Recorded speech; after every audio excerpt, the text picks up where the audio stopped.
And we can also look at the role of the different types of, different levels of private shareholding. Again, this is something we haven't looked at before, but there are a significant number of cases of minority privatizations where the state retains a majority. And there are also significant cases where the state retains a minority, so it's a majority privatization, and then of course there are full privatizations or 100%. There's a lot of related research, especially for other countries. These are 3 literature reviews in the Journal of Economic Literature. Ukrainian specific studies, there are 4 that we have identified, and if anyone knows of additional ones, we would certainly be interested in learning about them. Most of these studies are using, as I said, very small samples of firms observed for a short period of time. We have an earlier paper, it was published in 2006, which is using a similar sample to that in this paper, but the data run only through 2002. And then there are other related papers on Ukraine by us and other authors. So what are the findings in the previous research that motivate us? Well, in the literature surveys, one of the big points all 3 of those surveys make is that the estimated impact of privatization is lower in the former Soviet Union than in Central and Eastern Europe. Now, those studies, those surveys are looking at studies that are quite heterogeneous in terms of such things as their dependent variables. Some of them are qualitative variables. Some of them are productivity, there's employment, wages, other things. They're using very different methods, very different kinds of data. So the strength of those conclusions has to be tempered by an acknowledgement of that. And also the reasons for this pattern, if it does exist, are also unclear. Is it that the privatization methods that were used in the former Soviet Union were worse in some sense than those in Central and Eastern Europe, or is the business environment worse? So we're still unsure about those things, and that's an area of active research. Now, in our earlier paper, we used comparable data for 4 countries, and we indeed find that the Ukrainian privatization impact is estimated to be small, on the order of 2 to 4%, but this is larger than in Russia, while it is smaller than in Hungary or Romania. And the ordering of these countries, somehow in terms of the magnitude of the estimated effect, Romania, Hungary, Ukraine, Russia, doesn't follow the ordering you might expect from, say, the ratings of these countries according to the EBRD or other international organizations. Now, as I said, the data in that study is only through 2002. We also have recent work on Lithuania that puts the estimated privatization impact at 9 to 12%. So it's looking like Hungary and Romania, like a Central East European country in this respect. So in this paper, we're going to analyze the full history of Ukrainian privatization going back to 1989, and we have data through 2013. And so since we got the invitation to come here, we've been scrambling to put together quite a few additional files of data. We're focused only on firms that are initial state-owned enterprises, because those are the ones that are at some hazard of being privatized. Limits are partially imposed by the data and partially self-imposed to make our initial efforts manageable. So we're looking only at the manufacturing sector, and there's also limitations in terms of variables, which I will discuss. So we're going to look at the evolution of the ownership structure along several dimensions, and we're going to estimate the relative private-state productivity. We can carry out some comparisons to neighboring countries because we have estimated those also, although actually for Ukraine has the most recently available data, at least to us. We can look at the variation in the relative private-state productivity levels by time, so calendar time, how has it been evolving, by privatization cohort, by the type of private ownership, and by region, in order to try to better understand some of the basic facts that we are uncovering. We can also think a bit about privatization sequencing, that is, whether firms of certain quality tended to be privatized earlier rather than later. So what's the broad contribution of the paper is we're thinking along a certain dimension about the question of whether Ukraine is, in some sense, catching up, escaping from the post-Soviet legacy, as the title of this conference would have it. And so we need then to know how privatization policies and ownership structure have changed, and whether the measured effects have also been changing. We would also like to shed light on current policy choices by providing information, for instance, on the residual state sector, how much is there, and what quality of firms remain there, as well as the question of which type of privatization, subject to the limitations of our data, which are pretty limited, but what type of privatization seems to have worked best. Okay, there are lots of caveats. This could occupy me for the next half an hour, but I just have one slide on it. So the data have the advantage of being long in time series, but in a sense they are also narrow. It's only the manufacturing sector, as I said. The ownership measures, although we think they're much improved over our earlier work, they are still crude. We would like to be able to look at more types of privatization, different types of owners and ownership concentration. And there are sample changes over our period. Some of that is driven just by data availability. Some of it is real, involving entry and exit. So that's an important caveat. Of course, another important caveat is the ability to identify a causal effect of privatization, and because there may be selection bias in the privatization process. We look at that a little bit in this paper. And maybe because now we're looking at such a long time series, it becomes an even more important point, even much more important point than it was in earlier research, that the state control group to which we compare these firms has been shrinking, and possibly, I mean, it's definitely been shrinking, but it's also possibly been changing in some ways. For instance, maybe performance there has been deteriorating. So our method of estimation is always going to look within industry year cells, and that means that our comparisons are going to be to state ownership in the same industry and year. So if the state sector is shrinking and deteriorating, then the relative private state productivity level may be reflecting change in state sector performance rather than the effect of privatization itself. That's something which is difficult to disentangle, of course, as it is in any kind of program evaluation exercise such as this. And so this is in fact why we refer generally to the relative private state productivity level rather than the effect of privatization. Okay, so we're estimating the relative productivity changes. Let's see, so I'm going to go straight to data sources. We have 5 data sources. One is the first one is the main source that we had used in our original work, which is the Industrial Enterprise Registries. Actually, they're available to sometime after 2002, but we're only using them through 1998 in this paper, and we've added 4 more data sources. So these are data sources that became available to us only since 2002 and our earlier work. There's enterprise performance statement, the balance sheets. Oh, that is an unfortunate acronym. We have the foreign direct investment statements, and we have the state property fund registry. So it's especially those latter 2 that allow us to pin down more precisely the ownership structure in these firms that we're studying. Okay, sample restrictions. Manufacturing, as I said, we're looking only at firms that are majority state-owned. The first time we observe them in the data. To include a firm, we need non-missing values for all the basic variables for at least 1 year.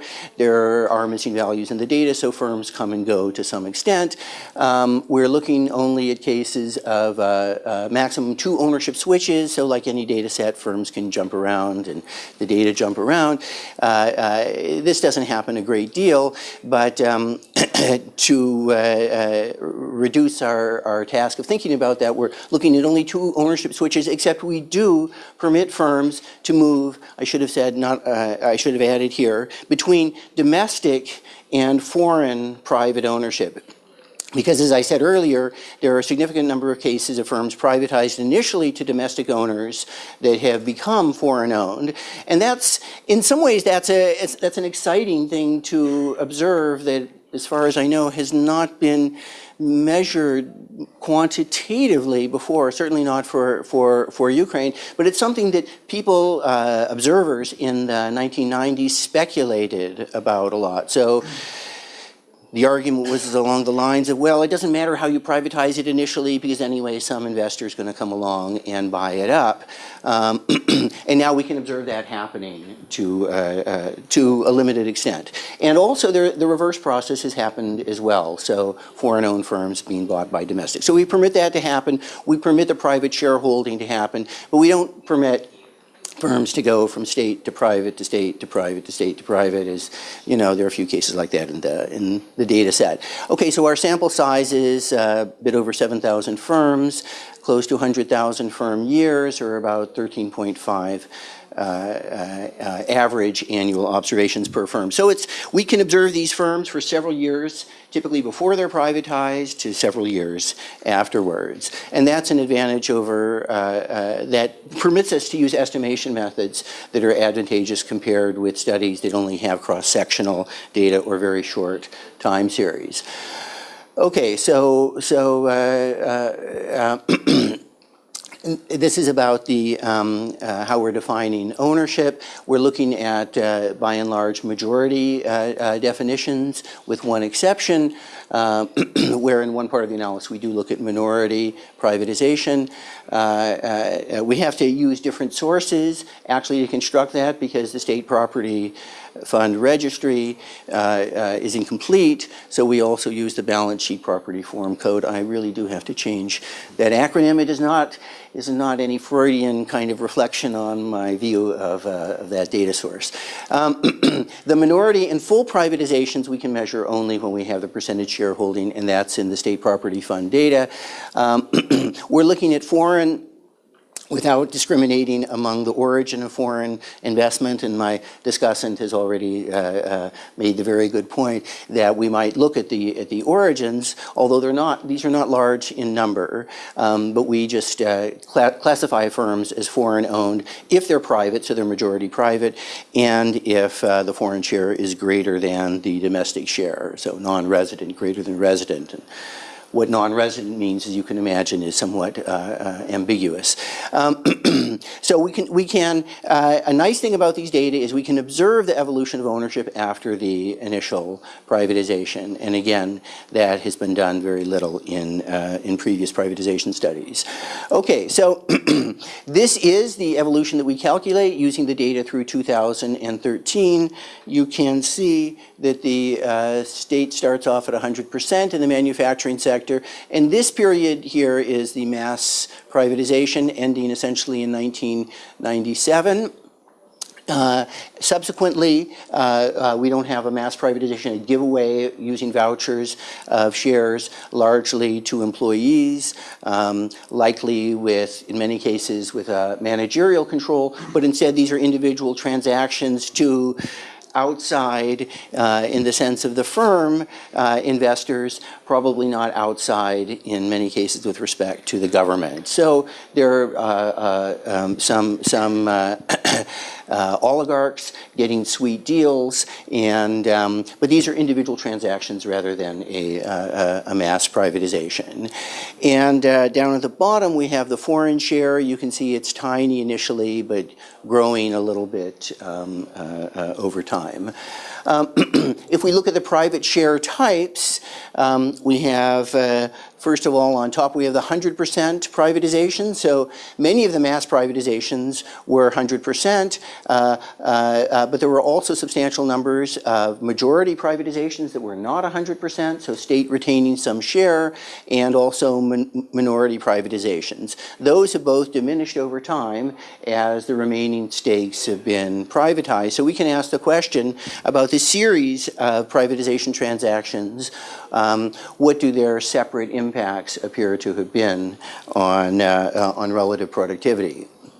Okay, well, speaking of productivity, we're going to be measuring multi-factor productivity within the two-digit industry year cells. So we have 22 two-digit industries, according to the NACE codes. We're estimating simple Cobb-Douglas specifications because in all of our previous research, it never mattered what functional form we assumed for the production function. But that would certainly be a robustness check to look at some alternatives.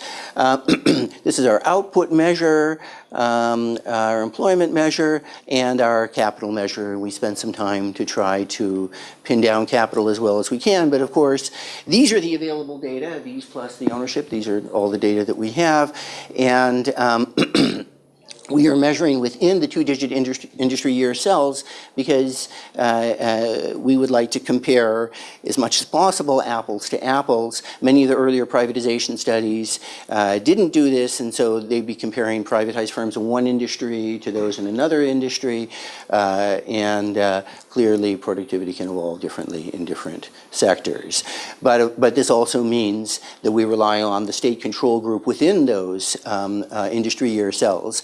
If an industry becomes fully privatized, then there won't be any more state, and essentially the private firms will drop out in the sense of contributing to the identification of the relative productivity effect. Okay, our basic equation involves a production function, which is allowed to vary by sector J. For firm I, we have a vector of, let's see, I think I have it all here, of industry, country, I should not say country, industry, year interactions. We have aggregate time effects. So what we're doing is we're including in some specifications firm fixed effects, and in others we're also adding firm-specific time trends. So a random growth model is what Wooldridge calls this kind of estimation method. And we look at we look at ownership in various ways, sometimes simply as a private dummy, sometimes distinguishing different types, and permitting the coefficient, which is the delta vector, to vary with the, depending upon what we're looking at, calendar year or privatization cohort or region, etc. Okay, so some results. So if we estimate the relative productivity of privatized versus state firms by OLS, fixed effects, and what we call FE and FT, that's the specification including the firm-specific time trends, we actually obtain a fairly narrow range of estimates. The OLS is there just as a baseline, so we can discount that pretty readily, and most of the results I'm going to show you don't include OLS. But so the range is about 4 to 8 percentage points different. So this is low by Central and East European standards. It's a bit higher, however, than we were estimating using the data only through 2002. We can also estimate a model where we permit group level trends. So this is we permit a trend for firms that are going to be privatized prior to privatization. That's the pre-trend. Well, this is actually a trend over their whole lifetimes. And but then nested within that, we can have a post-trend. So that is a post-privatization trend. And once we have, as in the specification with the firm-specific time trends, we can no longer estimate a separate pre-trend, so that's why this is dropping out here. But these are small and statistically insignificant, which gives some comfort that there isn't trending relative privatization prior to trending relative productivity prior to privatization in the firms that are to be privatized. So then we can estimate level effects and essentially growth effects. So these would be estimates of the annual productivity growth in privatized firms compared to firms remaining in the state sector. It's possible for us, using data from other countries, to do some comparative work. Actually here we're using similar samples, but we're looking at some different outcomes. So we have return on sales, labor productivity, and output. And this is the fixed effects method, and this is the effect with firm-specific time trends. And so Ukraine, these are alphabetical, so Ukraine is always the one on the right. And so in general, what we observe is a similar pattern to that we reported across countries in our data that went through 2002 in that paper published in 2006. That is, that the effect in Ukraine is smaller than in the Central and East European countries, but it's larger than in Russia. So this seems to be, there seems to be some kind of robust empirical regularity there. And so next we'd like to ask the question, well, so how have things changed since 2002 if we permit that relative private state productivity to be different afterwards? And the answer is it's much larger for the last 11 years of the data than it was for the first, what is that, 13 or 14 years. So there has been a substantial increase. Now, as I said earlier, that could be due to, well, let's see, I think I actually, I'm going to talk about possible reasons for that in just a moment. Here we're permitting the relative state, private to state productivity to vary by calendar year. And you can see it's gradually increasing throughout the whole period. So the relative productivity in Ukraine has actually grown to CEE levels. So let's see here, if you look at this, we have in the fixed effects, we have about a 0.25, so that's similar to the upper range for Romania. And in this specification, we have about a 0.14, 0.15. Again, so Ukraine is looking in this recent decade similar to the Central and East European countries. So why is this? Well, one possibility is that recent privatizations have been better in some sense. So we can distinguish the mass privatization versus the later period. Maybe the quality of firms privatized varies because of some kind of sequencing by the government. Again, we'll be able to look at that. Possibly the ownership composition has changed, foreign versus domestic, or there's been full privatization, firms that were only partially privatized initially. Again, these are things we can look at. Possibly restructuring takes time. Well, we don't observe restructuring directly, but this is a potential residual explanation for this change in relative productivity. Maybe the state sector is deteriorating. Again, this is difficult to estimate without much stronger assumptions that we would like to make for identification. And maybe the business climate has improved in Ukraine. So the EBRD rates Ukraine in 2010 about the same level as they rated Romania in 1998. I don't know if that's unfortunate news for some of you in the room, but anyway, they rate a steadily increasing, fairly steadily increasing business climate, business environment throughout this period. So if there's a complementary relationship between privatization and other kinds of reforms, that might provide some explanation for why relative productivity has been converging. So if we take the first of those potential explanations and divide all privatizations into those two large cohorts, one associated with the mass privatizations and one associated with the subsequent individual transactions, actually we find something that goes in the opposite direction. So what we find is that the estimated relative productivity is greater for the mass privatizations than subsequently.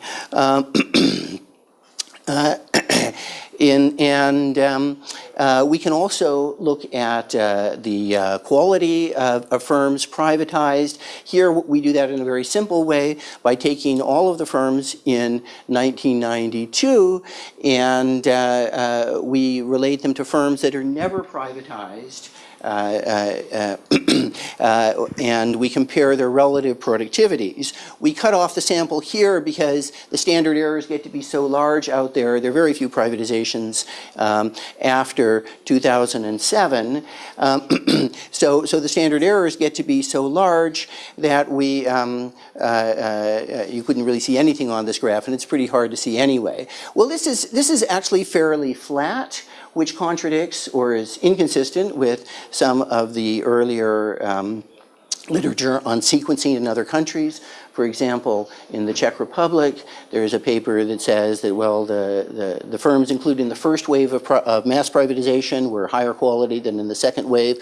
Well, we don't find any decrease in the quality, and if anything, with some fluctuations, there's some sense of increasing relative productivity in 1992. So if anything, in Ukraine, the sequencing went the other way.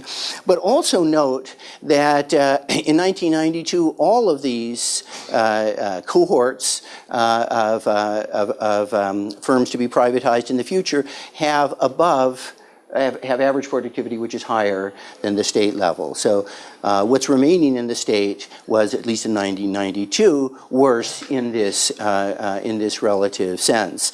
And it also means, then provides evidence that the state sector would have, just for this reason, be deteriorating relative to the private sector. So here we can divide the relative productivity that is relative to the state sector between private firms that are domestic versus foreign, and as in previous work, we find that the difference is much greater for the foreign privatizations, and it's really a large gap. It's a factor of 3 to 4, the difference between the foreign versus domestic. And as I said, many of these foreign-owned private firms actually were initially domestically privatized, and then they were acquired by foreign investors. Here what we do is we separate out the size of the private share according to whether it's 100%, whether it's a majority but less than 100%, and whether it is minority shareholding. And we're estimating a positive relative productivity only for firms that are full or 100% privatizations. Actually, they are negative. The estimates are negative for both types of partial privatizations, and they're quite large for the cases of only minority privatization. So how could this happen? Well, perhaps the corporate governance just gets really confused in a firm when, for example, managers and workers have less than a majority share. They're not able to control the firm, and the state has lost interest.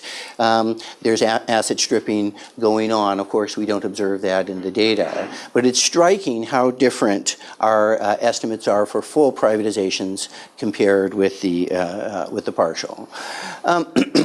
Motivated partially by recent events in Ukraine, and partially by a desire to explore differences in business environment. We've also estimated these effects separately by region, And in the paper, there are several specifications presented. I'm just going to show you two here. The darker, so these are by quintiles. The darker regions are where we are estimating larger relative private state productivity levels. The lighter ones are where we're estimating smaller ones.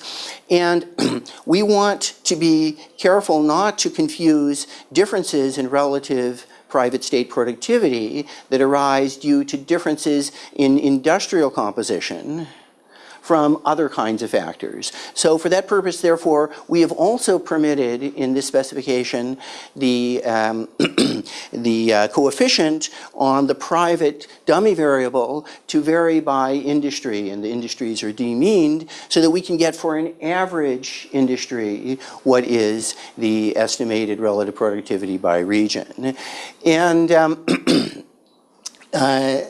these are recent results, and we haven't done a great deal of looking at them yet, but just on first glance, and I'll show you the next one as well, which is somewhat different. So this is the one including the firm-specific time trends, but in neither case do we see any clear east-west polarity, north-south. It's kind of hard to identify any association this might have with geography. Now, in our future plans, we're going to try to put together these results with some measures of differences in the business environment across regions and see whether there is any correlation there. Okay, so to conclude, am I doing okay? Great. So what we see is that the relative private state productivity started low in Ukraine, low compared to Central and Eastern Europe, but it has been converging. So an interesting question is, what explains that process? Of course, explaining any process like that is difficult, so we offer some evidence. It seems that it's probably not due to better methods or better firms being privatized. The point about firms is that even if the relative 1992 productivity differs by privatization cohort, our firm fixed effects are going to clean out any of that type of heterogeneity. Maybe it's explained by time to restructure. So in Ukraine, it just took an extra decade for firms to restructure than it did in Central and Eastern Europe. Perhaps it's the secondary sales, so more FDI coming in to buy out the firms that are domestically privatized, more full privatizations evolving out of the initially partial, either minority or majority privatizations. Possibly the state sector is deteriorating. And I'm not sure I gave you the actual number, but we're finding in the manufacturing sector something that we didn't know, and I don't know that it's well known, but about 20% of enterprises remaining in manufacturing are still majority state-owned. So there is still a substantial state sector there. What's happening to it is an interesting question, maybe one that deserves further research. I can tell you that in other work that I haven't reported here, we find that typically the impact of privatization is greater for firms that are in worse shape than it is for firms in better shape. So the marginal impact of having private owners is actually greater. Is it the improving business climate? Well, the EBRD says that it has been improving, but without some more, I guess we'd say, granularity, some more heterogeneity, we can't really investigate that to an extent, but we're planning to use the regional variation for that purpose. In fact, we don't find yet any clear regional patterns, but we can use those regional patterns that we have uncovered for examining the impact of complementary policies in our future research.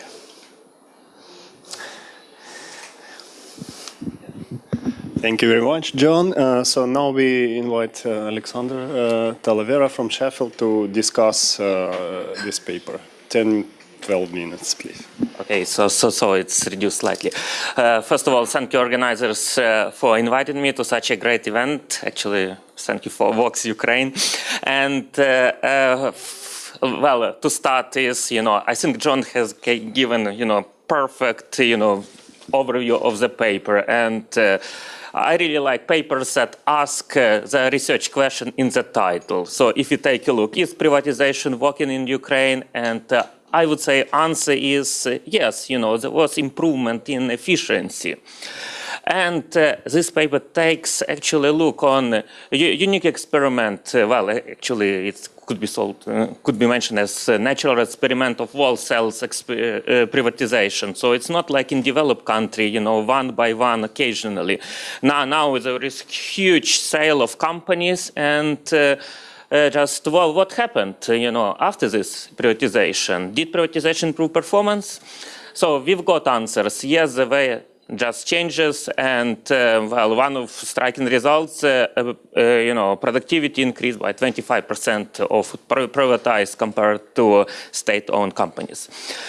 So I really like the paper. It has got very interesting results. However, there is also, one issue, like the starting point of this paper is another fantastic paper. And, like if you start with great points, so you have to, take a look and, be, let's say, outperform that effort. And the others actually state clearly that the initial point is John's earlier paper published in JPE, and so like they double time series analysis that improved data quality sufficiently, especially on ownership. So, but if you take a look a little bit on things that happened in Ukraine and with respect to privatization in Ukraine. So what we observe, like all things exactly happened in the late 90s. And let's say previous paper ended at 2002, right? And there are not that many changes happened. So we are thinking about maybe kind of long-term effects of privatization in this paper. While in previous ones, there was kind of short-term, medium-term. So, and if you take a look on the results, time before privatization and after, and if you compare, like Ukraine in GP 2006 and this paper, so just we've got, approximately the same, figures. So I think, well, the Journal of Comparative Economics, it would be great to compare. And compare, well, we've got maybe, there is figure 3 that is talking about percentage of private companies. So there was some change obviously in the 90s, but something is going on here as well. So maybe it was taking a look, on this, maybe second way. Well, we had Orange Revolution, a lot of changes in ownership. One more thing that John has talked about foreign and domestic companies. And if you take a look, yes, foreign companies are better, but who are these foreign guys, actually? Well, we can claim that number of foreign companies is quite small, but still we can distinguish, because if you take a look on, well, just random figure graph taken from some presentation, quota of FDI in Ukraine coming from Cyprus. Are they really foreign? Well, we don't know. And maybe it's just more careful explanation, investigation, or even small sample of foreign companies, would be helpful. Well, also it would be great if just in tables we compare directly, coefficient from previous paper and this one. Very interesting result that I found is about performance of companies that were privatized later. So initial performance, 1999. And it's interesting, better firms were privatized later, which kind of something new. And maybe some explanations would be required. So that's, I think, figure from your previous draft. And you try to talk about sequence, different maybe privatization, but also you don't have too many companies privatized in later years, and maybe just kind of outlier effect. What else? One more thing we talked about later is just related, maybe survival analysis. Think about all companies were born kind of in 1999, and then we can, just how long they survived before privatization. It gives maybe extra hint, just where to go. Maybe I didn't read clearly enough, but I was slightly confused about timing. Some variables were average over year, time dated average over year. Some variables were dated end of year. When we talk about privatization, with a lot of changes happening during the year, and especially in earlier periods, so that might be important. As usual, when we talk about measuring fixed assets and coming from Soviet style to Ukrainian style, how do we measure all those Soviet assets and how do we deflate fixed assets during high inflation period? That's another question that maybe needs explanation. Pre-last point, I think that I would like to talk your control group, state-owned companies. What is left in this control group now? Are these companies that do this company have any chance to be privatized? For instance, Yuri yesterday talked about machine building. If you think about machine building, it could be some equipment production, it could be tank production. Do we believe that tank production companies could be privatized? Volodya believes, okay. What are the chances? Some companies, okay, let's think another Chernobyl type companies, that is never be privatized. So since they know that will never be privatized, they don't care about efficiency. And they always stay at the level of extremely low efficiency. And my last point, I am really big fan of all types of ranking, and I am from Khmelnytsky region. And let's say for first figures, I have taken a look, okay, my region is least productive. And then from first figure to the second, third, fourth, fifth, and the last one, wow, fantastic. My region is the most productive. I was extremely happy. But maybe there should be some weighting in, just to get some consistency. I fully agree with you that regional results cannot give us, nice overview. Yes, Kyiv is always, but take a look on, let's say, Zakarpattia region. Just there is quite a lot of variation. All right, that's all. That's important issue now. Take a look on our finance minister, Natalia. She talked not only about babas and dachas, but also about privatization, mass privatization coming. So the title is really, is privatization working, but not was privatization working. So it's quite important issue right now. Okay, that's all. Thank you very much. Okay, so thank you, Oleksandr. So I propose the authors collect the questions and then answer them subsequently, so that everybody has the opportunity to answer for the answer. Please. Thank you. Russell Pittman from the U.S. Department of Justice. John, a couple of maybe almost clarification questions. First of all, in your early slides where you show simply the progress of privatization, are those weighted or unweighted? In other words, are you just counting firms, or is there some weighting by employment or value added? And would they look? How might they look different if you did the opposite of whatever? That's the first question. And the second question is, am I right that you're only looking at manufacturing firms here? And do you have any idea what might be different if you looked at services, railways, mining, construction, whatever, if you looked at non-manufacturing? Thank you.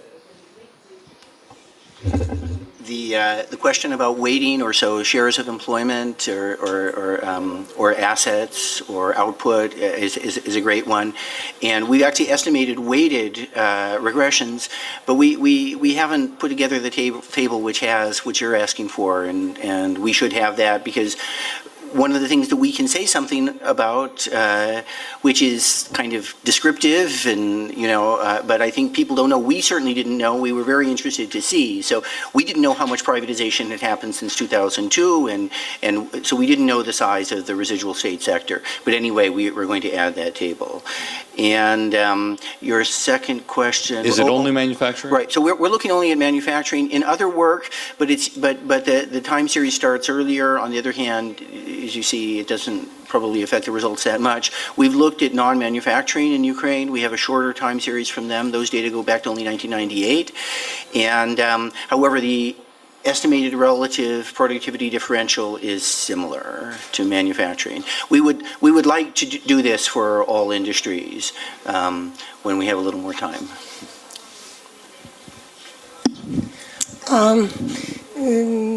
As far as I understand, when you were evaluating the companies, you were using their balance sheets. And there is no doubt that privatization is positive. It has to be done.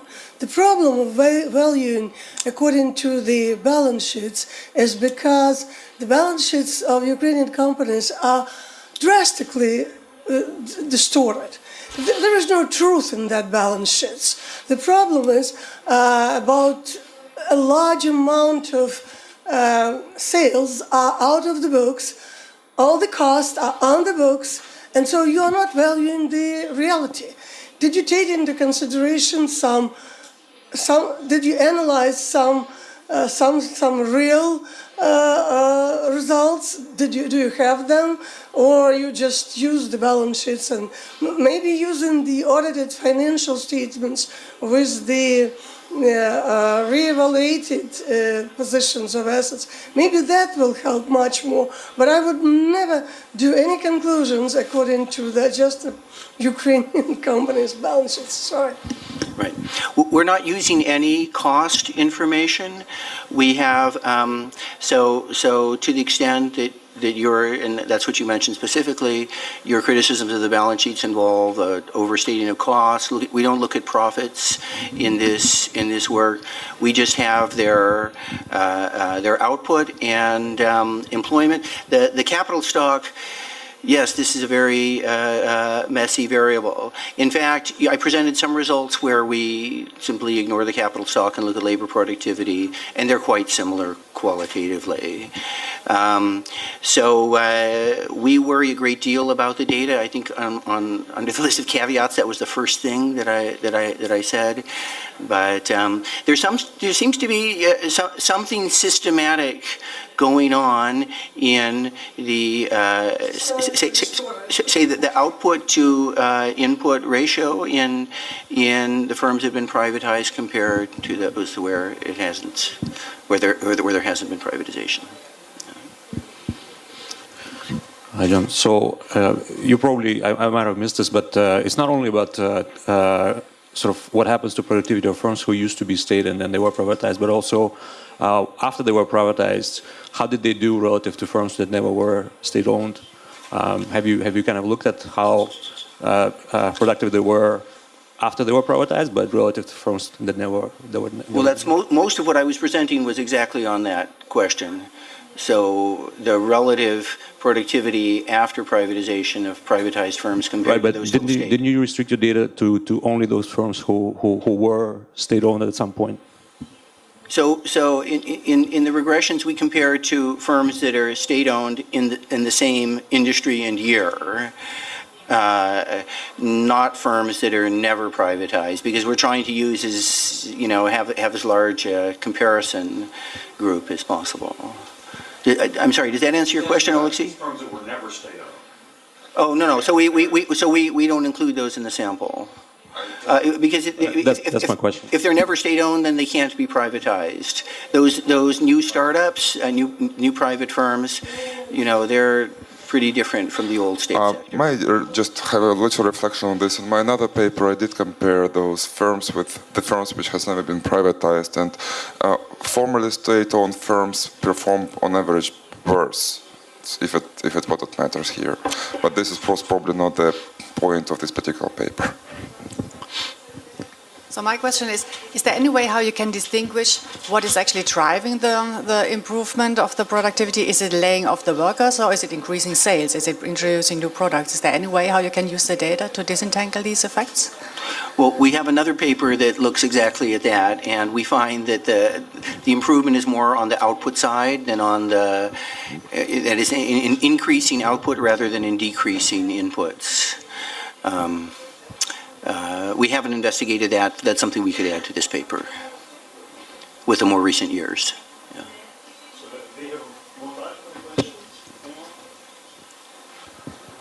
I have a question. So you presented an interesting split by the stake acquired, right? So can you please tell about minority privatizations? Are they additional acquisitions by the same owner or are they different? So are you able to, and second part of maybe related question, do you know the identity of the acquirer besides the location? Is it financial company or industrial company? Because my work, we look at the performance, the productivity outcome differs if it's financial type. Well, we know that private equity companies are quite active in transition economies later. So how granular your ownership data? Unfortunately, as I said, even if our ownership information is now greatly improved over what we used to work with in Ukraine, unfortunately it's still very crude, and so we don't, what we know is just what I told you. So the State Property Fund Registry tells us the percentage state, sometimes they tell us percentage state, sometimes they tell us percentage private, sometimes they tell us, well, and then we have from the FDI statement, we have the we have the amount of foreign, and sometimes you have to calculate. Sometimes it's percentage. We can distinguish among the foreign investors what Sasha suggested. That is the country of origin with some work, and so that's something we plan to do. But no, unfortunately, for the minority privatizations, we don't know what happens when they become majority. Whether the minority stake's been sold. Serial acquisition. Yeah. So first, okay. No, unfortunately, we don't know that. Yeah, please. John, if you said this, I didn't hear it. What do we know about the firms that remain state-owned? Is there anything systematic about them, not only about their level of productivity, but anything even broadly about what's left to be done? Do we think they're like the other firms, so they're going to be privatized? Do we think there's something special about them? Those are excellent questions, and those are really policy-relevant questions, I think. So it hasn't been our focus so far, but it's something we plan to look into. We first wanted to see how many of them there were. We didn't know if there were any. You know, some people say... You said say, about 20%? 20%, yeah. And I suspect they're on average large. So, you know, it's going to be a bigger share, likely, of inputs and output. But, right, we haven't done those calculations. The last question. Let me ask as well. So do you look what happens to market share of the privatized firms? Are they capturing more in terms of output factors? No, we look at level of output, but we don't look at the share. The total share, I guess, would include the the never state firms. We haven't looked at that. Okay. All right. Thank you very much. So that concludes our first presentation. So, but after 15 minutes break, we have the paper from one of the same co-authors here about the size distribution of the firm. So everybody is welcome back in 15 minutes.